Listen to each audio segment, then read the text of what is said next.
आजचा दिवसही नेहमीसारखा सुरू झाला. घरची कामं, छोटी-मोठी धावपळ आणि त्यात स्वतःसाठी वेळ काढायचा प्रयत्न. नमस्कार मंडळी, मी प्रियांका. माझ्या छोट्याशा ब्लॉगमध्ये तुमचं स्वागत. पूर्वी वाटायचं सगळं एकदम परफेक्ट झालं पाहिजे, पण आता जाणवतंय की परफेक्ट असं काहीच नसतं. आपण आपल्या परीने रोज थोडं-थोडं करत राहायचं बस. कधी कामाचा कंटाळा येतो, कधी काहीच करावंसं वाटत नाही, पण अशा वेळी स्वतःलाच एक गोष्ट सांगायची, आज नाही जमलं तर काही हरकत नाही, उद्या पुन्हा सुरुवात करता येते. आपलं आयुष्य दुसऱ्यासारखंच असण्याची गरज नाही. आपल्या छोट्या-छोट्या प्रगतीतही समाधान शोधता आलं तर तेच खरं सुख आहे. आणि म्हणून आजचा दिवस जसा आहे तसाच जगायचा. थोडं काम, थोडं हसणं आणि स्वतःसाठी थोडं जगणं. असो, चला तर माझं डेली रुटीन शेअर करते. सकाळची सुरुवात झाली ती गरमागरम चहाने.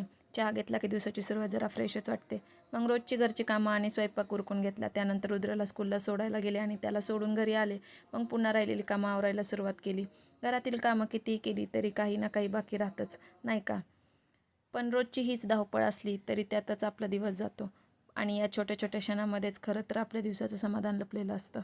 आजचा दिवसही नेहमीसारखा सुरू झाला. घरची कामं, छोटी-मोठी धावपळ आणि त्यात स्वतःसाठी वेळ काढायचा प्रयत्न. नमस्कार मंडळी, मी प्रियांका. माझ्या छोट्याशा ब्लॉगमध्ये तुमचं स्वागत. पूर्वी वाटायचं सगळं एकदम परफेक्ट झालं पाहिजे, पण आता जाणवतंय की परफेक्ट असं काहीच नसतं. आपण आपल्या परीने रोज थोडं-थोडं करत राहायचं बस. कधी कामाचा कंटाळा येतो, कधी काहीच करावंसं वाटत नाही, पण अशा वेळी स्वतःलाच एक गोष्ट सांगायची, आज नाही जमलं तर काही हरकत नाही, उद्या पुन्हा सुरुवात करता येते. आपलं आयुष्य दुसऱ्यासारखंच असण्याची गरज नाही. आपल्या छोट्या-छोट्या प्रगतीतही समाधान शोधता आलं तर तेच खरं सुख आहे. आणि म्हणून आजचा दिवस जसा आहे तसाच जगायचा. थोडं काम, थोडं हसणं आणि स्वतःसाठी थोडं जगणं. असो, चला तर माझं डेली रुटीन शेअर करते. सकाळची सुरुवात झाली ती गरमागरम चहाने.